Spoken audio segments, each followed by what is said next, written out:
Fellow travelers of Middle-earth, have you ever wondered why the most powerful elven army in the Third Age was left out of the most important military council in history? Picture this.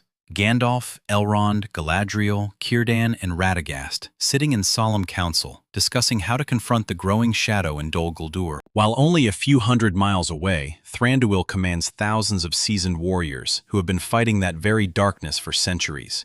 It does not make sense, does it? Today we shall dive deep into the archives of Tolkien's letters, the appendices, and those crucial details hidden in the margins of the Silmarillion to uncover why the Elven King was deliberately kept away from the White Council. This is not merely about politics. It is about pride, ancient grudges, and decisions that shaped the entire War of the Ring. Let us uncover the 10 solemn reasons that explain this grave omission in Middle-earth's defense. When we speak of Thranduil's exclusion from the White Council, we must return to the moment that forever defined his family's reputation, the last alliance of elves and men. Something happened at Dagorlad that few now speak of, yet all remember. Oropher, Thranduil's father, made a decision that would haunt the woodland realm for thousands of years. The old king was not content to follow Gil-galad's battle plans. He wished to prove that the Sylvan elves could fight as fiercely as their Noldoran cousins. Picture the scene. Gil-galad had carefully positioned his forces, with precise timing for a coordinated assault upon Sauron's armies. The High King of the Noldor had faced the Dark Lord before. He knew his tactics and understood the vital importance of discipline in battle. But Oropher was proud, stubborn, and weary of taking orders from one he saw as merely another Noldoran exile. The woodland realm had stood independent for over 1,000 years. Why should they now bow to Gil-galad's authority? What happened next was catastrophic. Oropher charged ahead of the main host, taking 2/3 of his army with him into premature battle. The Sylvan elves fought like lions, yet they were utterly out of step with the overall strategy. Instead of a coordinated pincer movement, they sowed chaos across the battlefield. Gil-galad was forced to abandon his carefully laid plans to support Oropher's reckless advance, shattering the entire formation of the alliance. The casualties were staggering. Oropher himself fell in that ill-timed charge, along with the greater part of his host. Thranduil, then little more than a prince, suddenly found himself king of a decimated realm. The survivors limped back to Mirkwood with perhaps only 1/3 of the force they had brought to war. More importantly, they carried back the shame of a battle plan ruined by their king's pride, and the bitter knowledge that their disobedience had cost other realms dearly. Elrond was there. He saw everything. The future Lord of Rivendell witnessed how Oropher's disobedience turned what should have been a decisive victory into a bloody and costly struggle. When Gil-galad later fell, in part because his forces had been weakened by supporting Oropher's disaster, Elrond inherited not only leadership, but also the memory of how the pride of the woodland realm had nearly cost them the war. Fast forward to the Third Age. Elrond is one of the founding members of the White Council. When they discuss whom to include in their secret order, do you truly believe he would recommend the son of the elf who had nearly sabotaged the last alliance? The White Council required absolute coordination, perfect timing, and complete trust among its members. They could not afford another Dagorlad. This was not merely about holding grudges. It was about practical military necessity. The White Council operated on the principle that every member would follow agreed strategies without question. They needed to know that when Gandalf said wait, all would wait. When Galadriel proposed a course, it would be followed with precision. The bloodline that had given them Oropher's catastrophic independence could not be trusted with that level of coordination. Thranduil might have been a very different leader from his father, yet the other council members could not take the risk. They had seen with their own eyes what happened when the woodland realm chose to go its own way at a crucial moment. Better a smaller, more reliable council than a larger one that might fracture when it mattered most. The ghosts of Dagorlad haunted every discussion about including Thranduil, and in the end, those ghosts prevailed. Here is something most readers miss when they consider Thranduil. He was not merely another elven lord ruling over a mixed population. Unlike Elrond in Rivendell or Galadriel in Lothlorien, who welcomed refugees and exiles from all elven kindreds, Thranduil actively favored his Sylvan subjects over any Noldor or Sindar who might seek sanctuary in his realm. This was no accident. It was deliberate policy that ran directly counter to everything the White Council stood for. Think of what the other council members had built. Rivendell was a refuge for the weary and oppressed, where Noldoran law mingled freely with Sindarin wisdom, and even men were welcome. Lothlorien, though more selective, still upheld the ancient alliances between different elven peoples.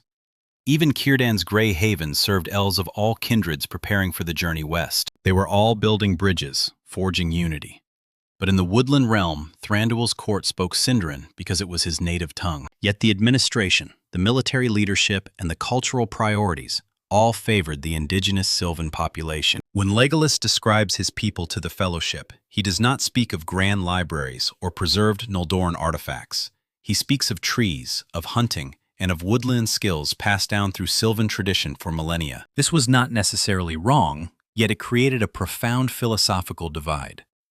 The White Council sought to preserve all the free peoples of Middle-earth, which required maintaining connections between different cultures and races. They needed leaders who could look beyond their own people's immediate interests. Thranduil's Sylvan-first policies suggested he might place the specific needs of his realm above broader strategic concerns. Look at how this played out in practice. When the Dunedain needed to track Gollum through Mirkwood, they had to negotiate with Thranduil as if he were a foreign power. When refugees from other elven communities sought shelter during various crises, the Woodland Realm's response was notably cooler than what they received in Rivendell. Thranduil was not hostile to outsiders, yet he was not eager to welcome them either. The White Council members would have seen this as a serious liability. What if they needed to coordinate refugee movements during a major crisis? What if Noldoran lore proved crucial to understanding one of Sauron's strategies? Could they count on Thranduil to set aside his Sylvan preferences for the greater good? His track record suggested the answer was no. There was also a deeper philosophical issue. The other council members saw themselves as guardians of all Middle-earth's wisdom and peoples. Thranduil saw himself first and foremost as king of the Woodland Realm. That is not a criticism. Every leader must prioritize his own people, but it made him fundamentally incompatible with the White Council's mission. When the moment of decision came, would Thranduil sacrifice Sylvan lives to save Gondorian cities? Would he share woodland military secrets to aid Rohan? Would he accept Noldoran battle strategies that went against Sylvan tradition? The other council members could not be certain, and uncertainty was a luxury they could not afford when facing the Dark Lord. The cruel irony of Thranduil's situation was that living next door to Sauron made him simultaneously the most valuable potential ally and the most dangerous security risk. Dol Guldur sat in the very heart of Mirkwood, casting its shadow over the Woodland Realm for nearly 1,000 years before the White Council was even formed. Thranduil's people had been fighting that corruption longer than any other, developing tactics and defenses that no other realm possessed. Yet that same proximity made him the last person the Council could safely trust with their deepest secrets. Consider the geography. The Woodland Realm's borders literally wrapped around Dol Guldur's sphere of influence. Thranduil's patrols came within miles of the Necromancer's stronghold on a regular basis. His people could smell the corruption in the air, feel the wrongness in the forest that surrounded them. They knew the enemy's daily movements, understood how the shadow moved through the trees, and had developed countermeasures for threats that other realms had never encountered. But that knowledge came at a price.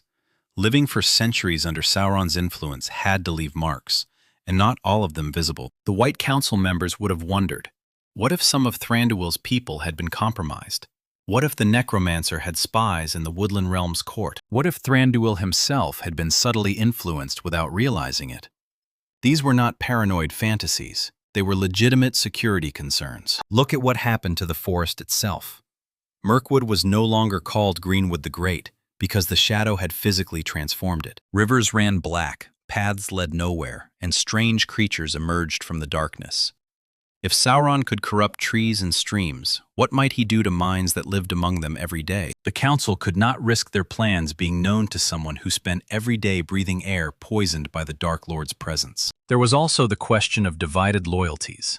Thranduil's primary responsibility was protecting his people from an immediate threat that surrounded them every day. Could he truly be objective about White Council strategies when his own realm's survival depended on maintaining a delicate balance with the power next door? Sometimes the best strategy for the Woodland Realm might directly conflict with the Council's broader goals. The Council needed someone who could think strategically about the entire war, not merely their local theater. Thranduil's perspective was invaluable for understanding Dol Guldur, yet it was also limited by his day-to-day reality. When you are focused on keeping your people alive against an immediate threat, you cannot always see the bigger picture. The council needed members who could sacrifice short-term local advantages for long-term global strategy. Even more concerning was the possibility of intelligence leaks, not because Thranduil would deliberately betray the council, but because the necromancer had had centuries to develop ways of extracting information from the woodland realm. Mind-reading, torture of captured scouts, corruption of messengers. Sauron possessed many tools for gathering intelligence. Including Thranduil in sensitive discussions might have been like holding their meetings in Dol Guldur itself. The final consideration was, what would happen if Thranduil were forced to choose between saving his people and supporting the council's plans? If Sauron threatened to destroy the woodland realm unless Thranduil revealed the council's secrets, what would he do?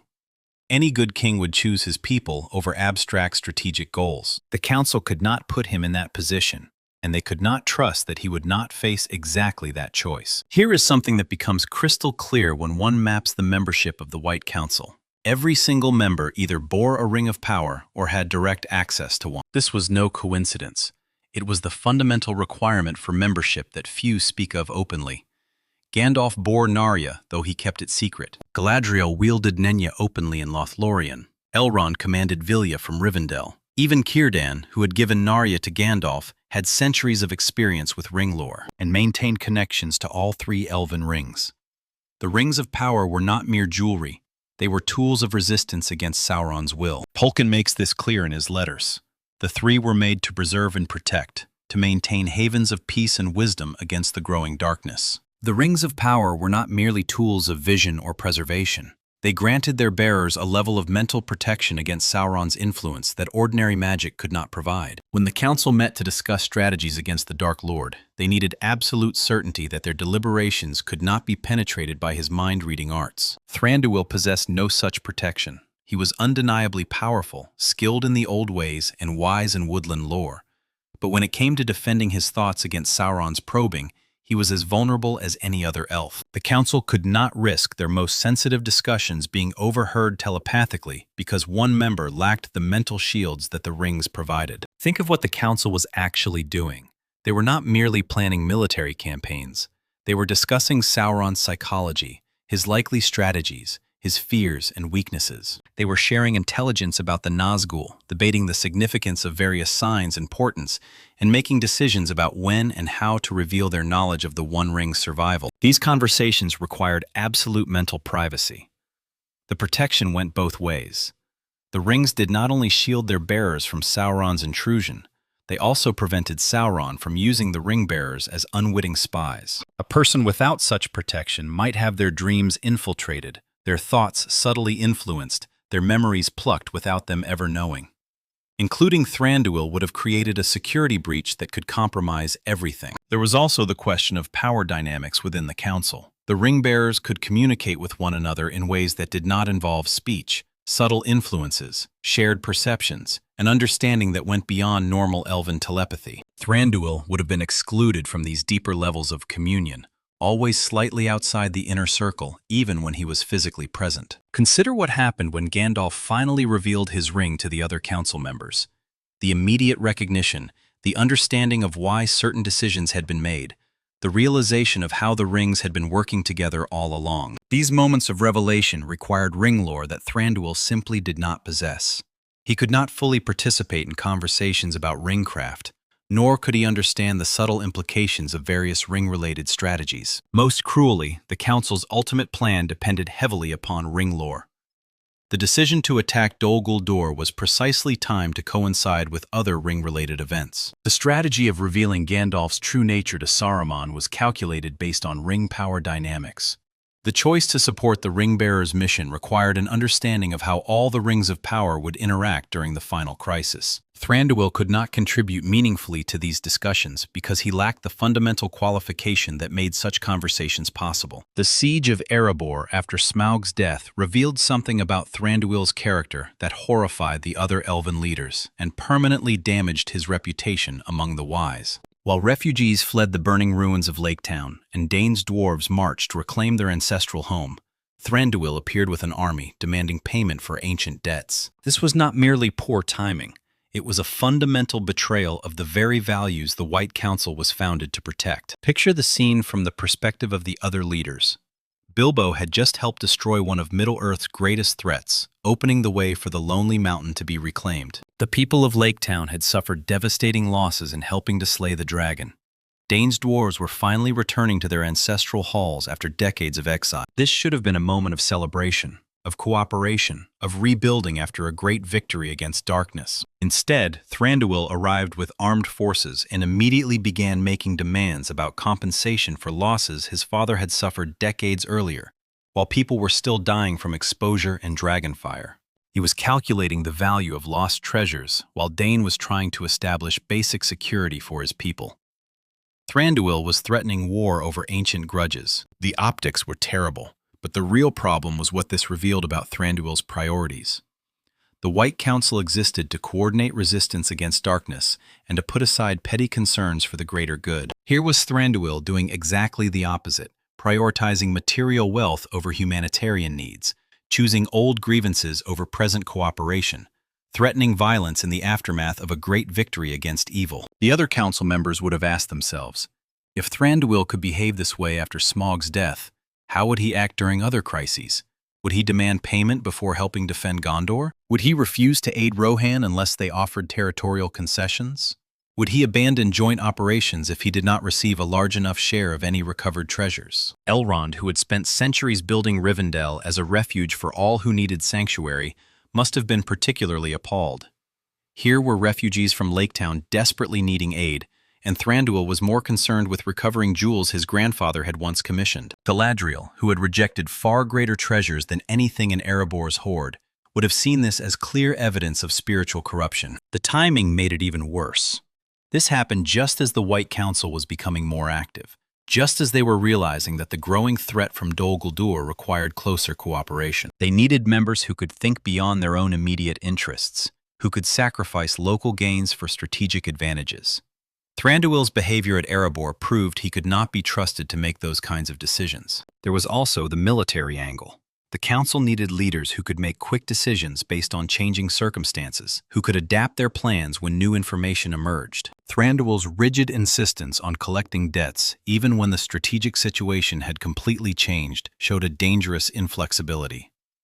What if the council needed to abandon carefully laid plans because of new intelligence about Sauron? Would Thranduil adapt, or would he insist on sticking to original agreements regardless of changed circumstances? The aftermath of the siege made things even worse. When the Battle of Five Armies erupted, Thranduil found himself fighting alongside the very people he had been threatening hours earlier. His transition from potential enemy to battlefield ally happened so quickly it gave everyone whiplash. The other elven leaders would have wondered, how can we trust someone whose loyalties shift so dramatically based on immediate circumstances? The White Council needed rock-solid reliability, not fair-weather friendship that changed with the wind. When military historians study the Third Age, they often overlook a crucial detail about Thranduil's army. It was massive, but completely wrong for the kind of war the White Council was planning. The Woodland Realm's forces were specialists, incredible at forest warfare, unmatched in their home terrain, devastating when fighting on their own terms. But the Council was not planning to fight Sauron in the woods of Mirkwood. They were preparing for coordinated strikes, siege warfare, and pitched battles in open terrain, where the Sylvan Elves' advantages would become dangerous liabilities. Look at how Thranduil's military was organized. His soldiers were scouts, hunters, and guerrilla fighters who had spent centuries perfecting hit-and-run tactics against orcs and spiders in the dense forest. They could appear out of nowhere, strike hard, and melt back into the trees before the enemy could react. They knew every path through Mirkwood, could move silently through undergrowth that would trip any other army, and could live off the land for months without supply lines. But when the White Council finally moved against Dol Guldur, what did they need? They needed forces that could storm a fortress, hold defensive positions, coordinate complex multi-front assaults. They needed siege engines, heavy cavalry, and disciplined formations that could maintain cohesion during massive battles. Thranduil's woodland specialists would have been as out of place in that kind of warfare as heavy cavalry would be in the depths of Mirkwood. The council members understood this limitation. Elrond had commanded mixed forces during the last alliance. He knew the difference between forest skirmishers and battlefield troops. Galadriel's strategic mind could see that adding Thranduil's army to their assault on Dol Guldur would actually complicate their plans rather than strengthen them. How do you coordinate a siege when half your forces are trained to avoid fixed positions? There was also the question of supply lines and logistics. Sylvan elves were accustomed to living off whatever the forest provided, hunting game, gathering edible plants, finding shelter in hollow trees or natural caves. But siege warfare requires massive amounts of equipment, food, and medical supplies that have to be transported and distributed according to careful plans. Integrating an army that had never operated with formal supply chains would have created nightmarish logistical problems. The tactical doctrine differences were even more problematic. Woodland warfare prizes individual initiative, quick thinking, and adaptability. Soldiers are expected to make independent decisions based on rapidly changing circumstances. But the White Council's assault on Dol Guldur required precise timing, coordinated movements, and absolute adherence to battle plans. Mixing these two approaches would have created chaos on the battlefield. Consider what happened when the White Council actually attacked Sauron's stronghold. They struck hard, fast, and according to a carefully orchestrated plan that drove the necromancer out of Dol Guldur in a single, coordinated assault. This kind of operation required forces that could execute complex maneuvers without hesitation, that could maintain formation discipline under heavy fire, and that could adapt their tactics to the specific challenges of fortress warfare. Thranduil's army would have tried to fight the way they had always fought, dispersing into the forest, looking for vulnerable targets to strike from ambush, avoiding direct confrontation with superior forces. But you cannot take a fortress with guerrilla tactics. You need sustained pressure, concentrated force, and the willingness to take heavy casualties for strategic objectives. The Sylvan Elves' greatest strengths would have become weaknesses in that kind of battle. The Council made the right tactical decision by leaving Thranduil out of their assault. His army was perfectly designed for defending Mirkwood, but completely wrong for attacking Dol Guldur. Including them would have forced the Council to completely redesign their battle plans around accommodating forces that could not contribute meaningfully to the primary objectives. Better to have a smaller, more cohesive strike force than a larger army with contradictory tactical doctrines. Thranduil's identity crisis was deeper than most people realize, and it created exactly the kind of divided loyalty that the White Council could not tolerate in its membership. He was a Sindarin lord ruling over a predominantly Sylvan population, speaking his native Sindarin in a court that functioned primarily in Sylvan traditions, maintaining Sindarin customs in a realm that had developed its own distinct culture over thousands of years. This was not just about language or ceremony, it was about fundamental questions of identity and allegiance that made the other council members doubt where his ultimate loyalties lay. Think of the complexity of his situation. The Sindar were Thingol's people from Doriath, the proud Grey Elves who had never seen the light of Valinor, but had built one of the greatest kingdoms in Beleriand under the protection of Melian's girdle. When Doriath fell and the Sindarin survivors scattered, many had integrated into other communities or sought new homes. But Thranduil's family had taken a different path. They had established themselves as rulers over an entirely different people. The Sylvan Elves were not refugees or immigrants. They were the indigenous population of the Great Forest, people who had lived there since the earliest days of Middle-earth. They had their own customs, their own relationship with the trees and streams, their own ways of organizing society. When Orifer arrived and declared himself their king, he was essentially creating a colonial relationship where Sindarin nobility ruled over Sylvan commoners. This created constant tension that other council members would have recognized as a fundamental weakness. Was Thranduil truly serving the Sylvan Elves' interests, or was he imposing Sindarin values on a people who might prefer their own traditional ways? When crisis came, would he prioritize preserving Sindarin culture or protecting Sylvan lives? The council needed members whose loyalties were absolutely clear, not someone caught between two different people's competing needs. Look at how this played out in practice. Thranduil's court followed Sindarin protocol, but his army was organized according to Sylvan military traditions. His palace architecture reflected Sindarin aesthetic values, but the realm's economy was based on Sylvan woodcraft and hunting skills. He spoke Sindarin with visiting dignitaries, but the common tongue of his kingdom was the Sylvan dialect. These were not merely cultural quirks, they were evidence of a ruler who had never fully resolved his own identity. The other council members did not have this problem. Elrond was thoroughly Noldoran in his leadership style, but he ruled over subjects who had chosen to follow him. Galadriel was explicitly serving as protector of Lothlorien's existing community rather than trying to impose her own cultural values. Círdan's people were fellow Sindarin mariners who shared his heritage and goals. But Thranduil, he was constantly negotiating between his Sindarin instincts and his Sylvan responsibilities. When the council discussed strategies that might require sacrificing smaller realms to protect larger ones, could they trust that he would evaluate those choices objectively? Or would his Sindarin inheritance make him prioritize preserving Elven culture over protecting Sylvan lives? Would his role as protector of the Sylvan people conflict with broader strategic necessities? There was also the deeper question of legitimacy. The other council members ruled by right of achievement, wisdom, or the consent of their subjects. Thranduil ruled by right of conquest. His family had established dominance over the Sylvan elves through superior organization and leadership, but that did not necessarily mean the arrangement would survive serious stress. What if the Sylvan elves decided they would rather have Sylvan leadership during a major crisis? The council could not risk their plans being disrupted by internal conflicts within member realms. They needed leaders whose authority was unquestionable, whose people would follow them into battle without hesitation. Thranduil's complex identity made him a potential liability, not because he was weak or incompetent, but because the fundamental contradictions in his position might explode at exactly the wrong moment. By the time the White Council was actively meeting, Thranduil was showing clear signs of what Tolkien called the fading, that gradual withdrawal from worldly concerns that affects all elves as the ages pass. Unlike his father Orifer, who had died fighting in the Last Alliance, or his contemporary Gil-galad, who had sacrificed everything to defeat Sauron, Thranduil was becoming increasingly isolationist, more focused on preserving what remained than on actively engaging with Middle-earth's larger struggles. The symptoms were unmistakable to anyone who knew what to look for. Thranduil had stopped expanding his realm's influence, content to maintain the borders he had inherited, rather than seeking new territories or alliances.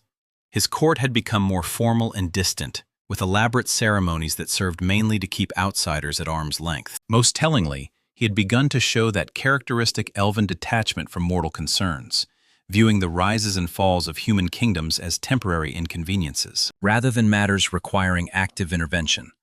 This was not a character flaw.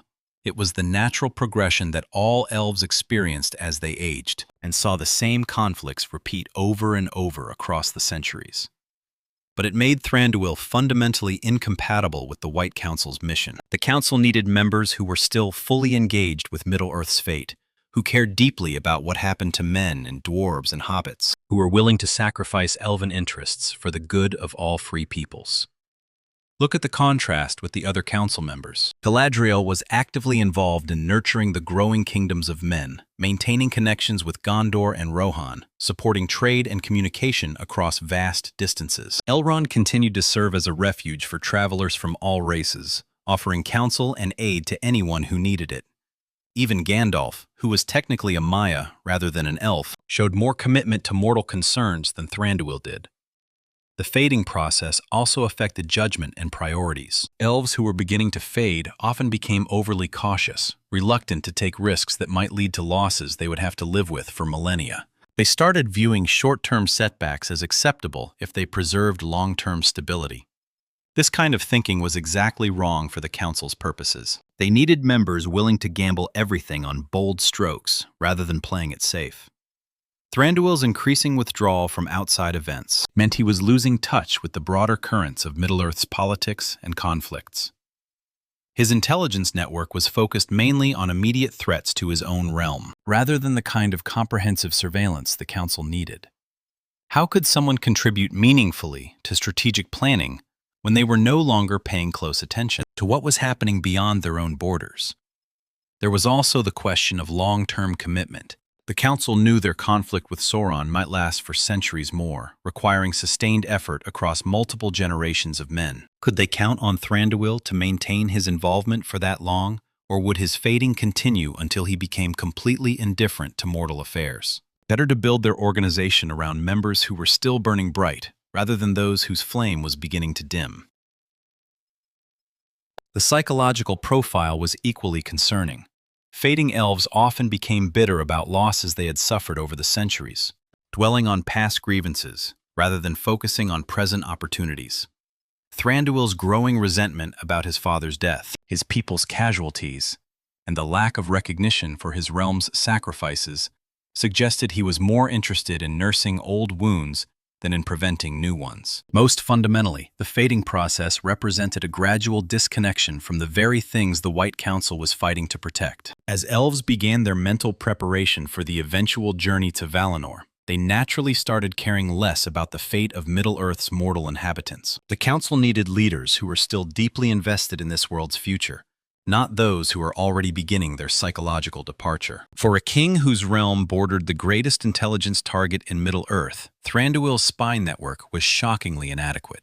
While Sauron was literally rebuilding his power base just miles from the Woodland Realm's borders, Thranduil spent centuries failing to gather even basic intelligence about what was happening in Dol Guldur. This was not just an oversight. It was a fundamental failure of leadership that revealed exactly why the White Council could not trust him with their most sensitive operations. Consider the timeline. The necromancer first appeared in Dol Guldur around the year 1050 of the Third Age. For nearly 900 years before the White Council's first meeting, Thranduil had the perfect opportunity to gather intelligence on this mysterious enemy. His patrols regularly skirted the edges of Dol Guldur's influence. His hunters and scouts knew every path through the darkened forest.